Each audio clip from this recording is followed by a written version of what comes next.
Hi all, ఎలా ఉన్నారండి అందరూ? ఈరోజు మనం అరటి పువ్వు కూరని ఎలా చేసుకోవాలో చూద్దామండి. చాలా టేస్టీ అండ్ హెల్దీ.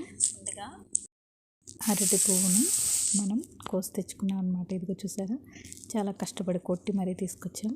అలాగే దీన్ని తీసుకున్న తర్వాత ఇందులో ఒక పెటల్ ఉంటుంది, అది తీసేయాలి. అలాగే ఒక పెద్దగా ఉంది చూసారా, ఇది కూడా తీసేయాలండి. ఇవి తీయకుండా వండితే కనుక కొంచెం వగరుగా కర్రీ అనేది ఉంటుందన్నమాట. సో అవి నలగవు కూడాను.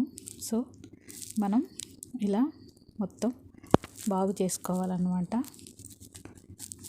ఇలా అన్నిటిని మనం ఎలా పువ్వుని తీసుకుంటే కనుక అందులో ఇలా ఉంటాయి. వీటిని మాత్రమే మనం తీసి పక్కన పెట్టుకోవాలి.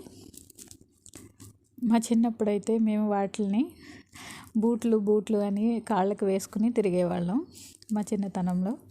మీలో ఎంతమంది అలా చేశారో కామెంట్ చేయండి. అలాగే వీటిని రోట్లో వేసుకుని మనం బాగా కుమ్ముకోవాలండి. ఒకవేళ మనకు రోల్ లేకపోతే మిక్సీలో లైట్గా 1-2 సార్లు తిప్పుకుంటే సరిపోతుంది. ఇలా అయిన తర్వాత మనం ఇందులో ఉన్న వాటర్ మొత్తాన్ని కూడా పిండేయాలి.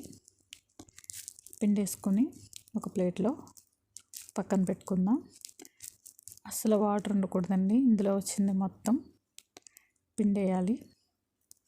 పొడి పొడిగా ఉండాలన్నమాట. అప్పుడే మనకి ఫ్రై అనేది బాగా వస్తుంది. ఇందులో చాలా పోషకాలు ఉంటాయండి. ఇది కిడ్నీలు ఉన్న వాళ్ళు, అలాగే మెన్స్ట్రువల్ దానికి, అలాగే చాలా వాటికి బాగా ఉపయోగపడుతుంది.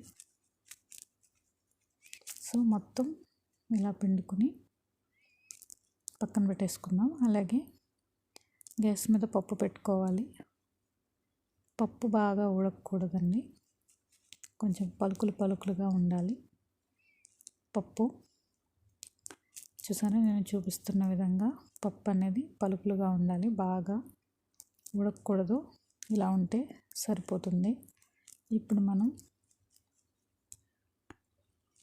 తీసి పెట్టుకున్న అరటి పువ్వు కొట్టి పెట్టుకున్నాం కదండి, అది మనం వేసుకోవాలి. అలాగే కొద్దిగా పసుపు, అలాగే స్పూన్ కారం, అలాగే వేసుకుందాం.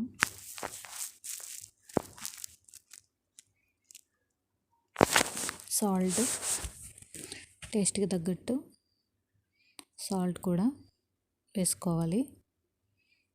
వేసుకున్న తర్వాత మనం ఆల్రెడీ రోట్లో కుమ్మి పెట్టుకున్నాం కదండి, దాన్ని కూడా మనం ఉండలు చేసి పెట్టుకున్నాం కదా, వాటిలన్నిటిని కూడా ఇలా చేసుకుని మనం పప్పులో వేసేసుకోవాలి. పప్పులో వేసుకుని జస్ట్ ఒక 10 minutes ఉంచితే సరిపోతుంది. ఎక్కువసేపు కూడా అవసరం లేదండి, పొడి పొడిగా ఉంటుంది పప్పు. ఇలా మొత్తం అంతా కూడా చేసుకున్న తర్వాత మనం పప్పులో వేసేసుకుందాం. వేసుకున్న తర్వాత ఒకసారి బాగా కలుపుకుందాం. కలిపి ఒక 10 minutes ఉడికితే సరిపోతుందండి. తర్వాత మనం తాలింపు పెట్టుకుందాం.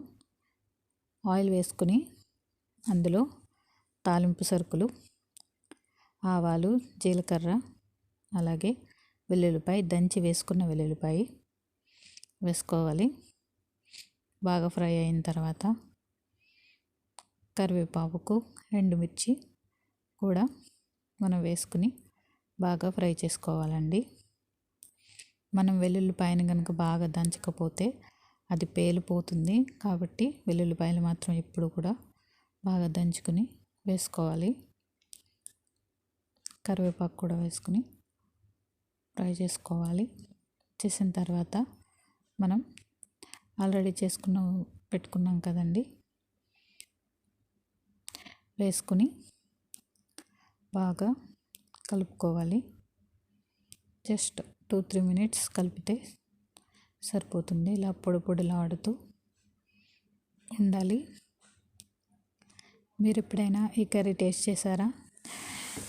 లేదంటే ఇప్పుడు ఖచ్చితంగా వండి ఎలా వచ్చిందో కామెంట్ సెక్షన్లో కామెంట్ చేయండి.